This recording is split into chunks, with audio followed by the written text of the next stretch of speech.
함께 읽겠습니다. 그곳에서 여호와를 위하여 제단을 쌓고 번제와 화목제를 드렸더니 이제 여호와께서 그 땅을 위한 기도를 들으심에 이스라엘에게 내리는 재앙이 그쳤더라. 아멘. 자, 오늘도 친히 선을 이루시는 오직 주님만 바라보는 하루 되시기를 주님의 이름으로 축복합니다. 우리 자녀들은 부모의 결정 아래서 살아가기 때문에 모르는 것들이 많이 있죠. 베트남에 살게 되는 것, 특정한 환경 속에서 살아가는 것 등은 본인들은 잘 모릅니다. 마찬가지로 우리가 겪는 많은 일들도 우리가 모르는 일들 가운데서 시작된 일일 때가 많죠. 오늘 본문은 7만 명이나 죽게 되는 전염병으로서 본문의 이야기를 시작하고 있습니다. 자, 이 일을 당한 사람들에게는 천재지변이고 호환마마 같은 불가항력의 재난이었지만은, 그러나 이 일은 사실 다윗의 제약 때문이고 또 다윗의 제약을 통하여 투영된, 다윗을 통하여서 나타난 온 이스라엘의 죄성 때문이었음을 우리가 어제 살펴보게 되었죠. 이 엄청난 재앙은 바로 그 죄성에 대한 하나님의 징계와 다루심의 일환이었습니다. 지금도 우리는 이 땅에서 왜 전쟁이 일어나고 있는지, 코로나 같은 전염병이 왜 온 세상을 휩쓸었는지 설명할 길이 없습니다. 충분히 알지 못합니다. 온 땅 가운데 개인이나 혹은 단체 가운데, 국가 가운데 나타나는 수많은 경제적인 어려움들이나 또 고통스러운 일들이 왜 일어났는지 다 설명하기 어렵습니다. 그러나 그 속에는 하나님과 죄악된 당사자들 간의 관계가 있고, 사람들 속에 도사리고 있는 교만과 탐욕의 죄성이 있고, 온전케 하려는 하나님의 의지가 담겨있는 하늘 차원의 의논이 있다는 사실을 꼭 기억해야 됩니다. 우리는 모든 것을 알 수 없습니다. 그리고 죄와 고통을 섣부르게 연결하여 마음을 무겁게 해서도 안 됩니다. 그러나 감당하기 힘든 재난, 거대한 어떤 고통들 앞에서, 힘겨운 재난 앞에서 무력하게 헛된 시도를 하기보다 무엇을 해야 될지 성경을 통해 배워야 된다는 것이죠. 오늘 본문 이 문제 해결을 위하여 성경은 다윗을 기도의 사람으로 잘 묘사하고 있음을 잘 봐야 됩니다. 다윗은 기도했죠. 첫 번째는 참회의 기도고 두 번째는 중보의 기도였습니다. 어제 본문 10절을 보시면 다윗은 자신이 잘못을 저지른 것을 깨닫고 시인했고, 그리고 이렇게 고백합니다. 거기 보면 10절을 보시면요, 다윗이 자책하였다. 그러니까 양심에서 올라오는 소리를 하나님의 소리로 파악했다, 이 말이죠. 그리고 그 소리를 받아듣고 단순하게 인정하면서 이렇게 말하는 장면이 보입니다. 여호와여, 여호와께 아뢰되 내가 이 일을 행함으로 큰 죄를 범하였나이다. 여호와여, 이제 간구하옵나니 종의 죄를 사하여 주옵소서. 내가 심히 미련하게 행하였나이다 하니라. 이 10절의 이 한 구절은 모든 참회 기도의 정석을 잘 보여주죠. 모든 회복의 기도의 정석을 잘 보여줍니다. 먼저 양심을 통해 주시는 메시지를 외면하지 않죠. 그리고 자신이 한 일이 하나님 앞에 죄였음을 인정합니다. 그리고 하나님 앞에 아주 정직하게 방법 없이 베푸실 죄사함의 은혜를 구합니다. 그리고 얼마나 자신이 영적으로 무지하였는지를 고백합니다. 아주 담백하고 단순하죠. 그러나 이것이 하나님과의 관계 회복의 모든 출발이고 전부라고 한다는 것입니다. 불신자 오만한 자들은요, 이 참회의 얼개 중 하나 이상 혹은 전부를 못합니다. 마음의 가책을 짓누른다 이렇게 표현하지 그것을 깨닫지 않죠. 죄를 인정하지 않습니다. 자비를 위한 간구가 없고 자신의 무지를 인정하지 않습니다. 그러다 보니까 돌이킴도 없고 하나님과의 관계 회복도 없죠. 그 눈앞에 작은 일들은 자신들이 변화시켜 가는데, 자신을 둘러싼 흑암, 재앙 같은 큰 차원의 영적인 기상도를 변화시킬 힘이 없습니다. 왜냐하면 회개를 모르기 때문에 그렇죠. 우리는 정말 사람들이 우리 자신이 힘겨운 고통의 시간들을 통과해 나갈 때 불필요한 죄책감을 가중시킬 필요는 없지만, 그러나 정직하게 직면하여 참된 회심에 이르도록 우리는 세심하게 도와줘야 됩니다. 회개는 자신을 비참하게 만드는 것이 결코 아닙니다. 회개는 정말 삶을 얻는 것이죠. 아주 단순하죠. 하나님, 이러이러한 죄를 범했습니다. 하나님의 죄사함을 간절히 간구합니다. 내가 무지함으로 그러했습니다. 다윗이 인구조사를 하는 것이 얼마나 하나님의 뜻에 어긋난지를 몰랐기 때문에 그랬다는 것이죠. 자신이 범한 죄값이 7만 명이나 되는 무고한 희생들을 가져올 것이라는 생각을 한 번도 하지 않았다는 것입니다. 무지해서 그랬다는 것이에요. 그래서 그 무지를 깨닫고 이제 하나님 앞에 돌아가는 것이죠. 참회의 기도가 우리의 삶을 많이 변화시켜 줍니다. 다윗은 그렇게 정말로 하나님 앞에 뉘우칠 수 있는 사람으로 그렇게 나타난다는 것이죠. 또한 보시면 다윗은 이제 책임을 통감하고 자신의 범죄 때문에 고통받는 자들을 위한 중재자로 나서게 되는 것, 그것이 바로 오늘 이 말미에 그려지는 다윗의 모습입니다. 17절 한번 읽어보겠습니다. 다 함께 읽겠습니다. 시작. 다윗이 백성을 치는 천사를 보고 곧 여호와께 아뢰어 가로되 나는 범죄하였고 악을 행하였사거니와 이 양무리는 무엇을 행하였나이까? 청컨대 주의 손으로 나와 내 아비의 집을 주소서 하니라. 아멘. 자, 첫 번째는 다윗은 참회합니다. 두 번째는 자신의 죄의 영향력 아래, 하나님의 진노의 영향력 아래 있는 자들을 위하여 기도를 드립니다.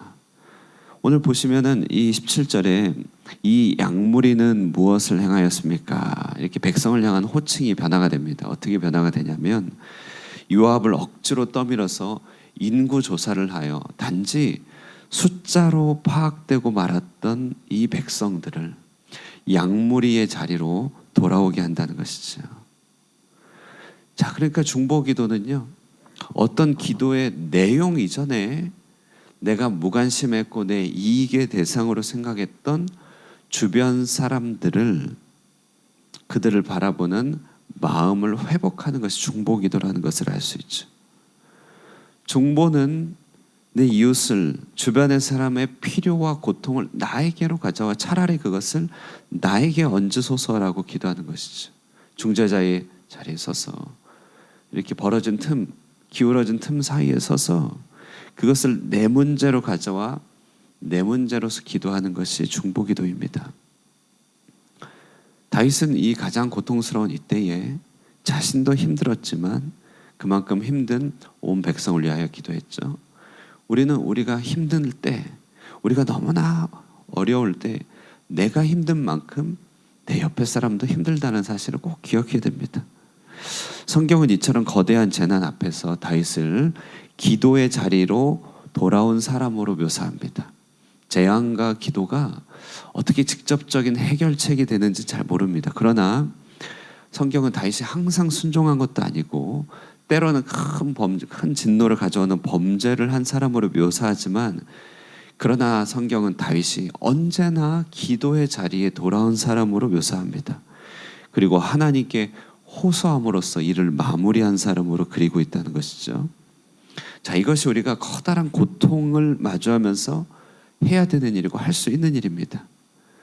결국 거대한 재앙은, 전쟁은, 파국은, 환경의 위협은, 경제적 난은 이 땅에 수많은 기도의 사람을 탄생시키는 것으로서 막을 내리고 있다는 것이죠.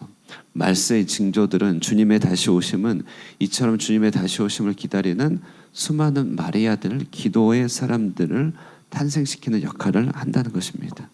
이것이 바로 재앙의 역할이고, 기도가 있을 때 어떻게 그것이 막을 내리게 되는지를 잘 보여줍니다. 자, 다윗은 이런 기도와 영적인 회복의 배경을 가지고 이제 세 번째 걸음을 걷습니다. 그것은 바로 희생이 있는 예배라고 하는 것이죠. 갓의 이야기를, 선지자 갓의 이야기를 듣고 하나님의 명령을 받죠. 아라우나의 타작 마당에 올라가서 제단을 쌓는 이야기가 세 번째 이야기입니다. 아라우나는 여부수 사람으로 다윗이 점령시켰을 때 점령지 백성입니다. 왕과 백성들이 지금 참모들이 와서 희생 제물로 드려 이 재앙을, 진노를 그치게 한다고 했을 때 그는 그냥 무상으로 바친다고 했습니다. 그러나 옛 아브라함도 그렇고 지금의 다윗도 그렇고 하나님 앞에 드리는 이 예배를 거저 드리려 하지 않았습니다. 다윗은 값을 지불하였고 하나님 앞에 정당한 예배를 드렸죠. 다시 말해 다윗의 마음의 회개, 영적인 대화는 구체적인 헌신의 예배로 드러난다는 것을 말합니다. 다윗은 마음의 차원에서 이것을 뭐라고 할까요? 이렇게 그냥 해결하려고 하지 않았어요. 좋은 단어가 생각이 안 나네. 마음의 차원에서 만가에 하려고 하지 않아요. 갑자기 격이 떨어지는 단어가 돼. 다윗은 마음의 차원에서 이것을 해결하려고 하지 않고요. 자신의 참된 회개와 기도를 구체적인 헌신과 예배의 결과물로 나타냈다는 것이죠. 이스라엘이 탈선받고 거기서 고침받는 일들을 그 증거로서 값을 들여 제단을 쌓습니다.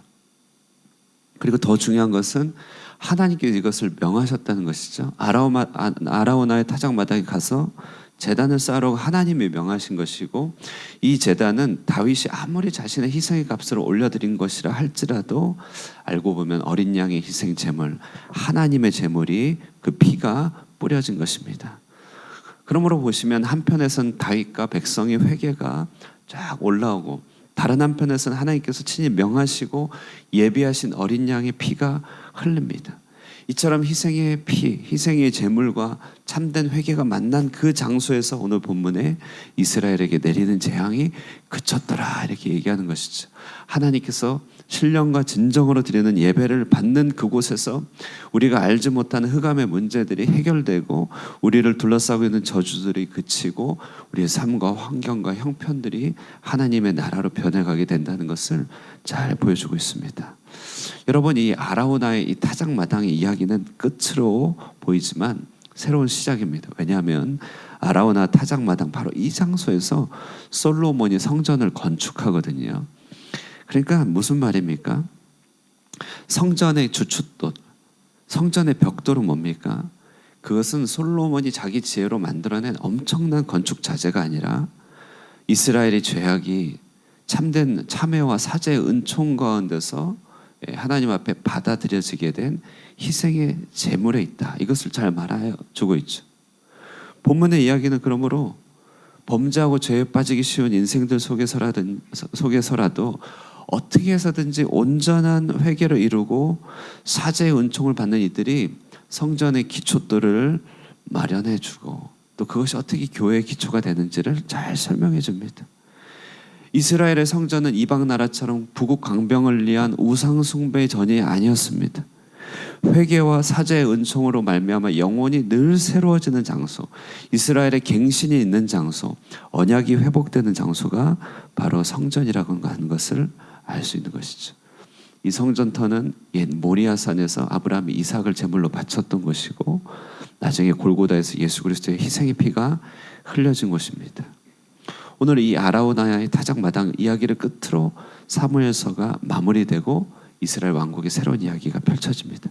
자, 이것이 바로 재앙이 그쳐지는 곳, 새로운 인생이 펼쳐지는 이야기입니다. 이곳이 바로 예배 아닙니까? 이곳이 바로 교회 아닙니까? 자, 우리는 이 마지막 이야기를 통하여 다윗은 죄를 범하나 하나님은 용서한 이야기, 사람들은 무너지나 예배를 통해 갱신된 이야기, 또 하나님의 백성은 연약하나 성전을 통하여서 이제 영원한 기초가 세워지는 것들을 듣게 됩니다. 오늘도 이 새벽의 제단이 이처럼 우리의 아라우나의 타작마당이 되길 원합니다. 우리 하늘꿈 교회가 이 같은 아라우나의 타작마당이 되어서 하늘과 땅 사이에 중보자로 서서 이 땅에 하나님께서 공의의 칼날을 드실 때 그것을 막아 세우고 하나님의 자비를 드러내는 그런 복음의 처소가 되기를 주님의 이름으로 축원드립니다. 기도하겠습니다.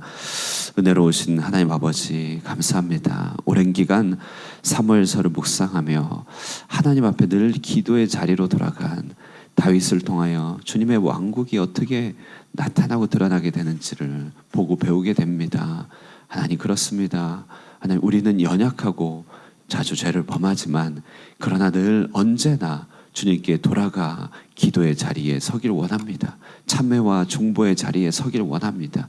참된 희생에 있는 제단의 삶을 살길 원합니다. 그러므로 하나님, 이와 같이 우리의 심령과 우리의 삶 가운데 성전의 주춧돌을 도운 이 사랑하는 주의 백성들을 통하여 이 땅의 교회들을 이뤄주시고 하늘과 땅 사이에 중보적 역할을, 중보적 기도자로서의 역할을 잘 감당해 나가며 주의 복음을 전하는 자들이 될 수 있도록 축복하여 주시옵소서. 오늘 하루도 우리의 인생 가운데서 일하실 하나님을 늘 바라보게 하여 주시고, 우리에게 붙여주신 영혼들을 향한 하나님의 뜻과 마음들을 되새기고 회복하여 그들을 위하여 온전히 중보 기도를 드릴 수 있는 우리 모두가 되도록 인도하여 주시옵소서. 우리의 삶을 주님 앞에 의탁드리옵고 예수님의 이름으로 기도드리옵나이다. 아멘. 우리 함께 기도하시고, 개인의 기도 제목으로 기도하시고 교회를 위하여 기도하시고 돌아가도록 하겠습니다. 기도하겠습니다.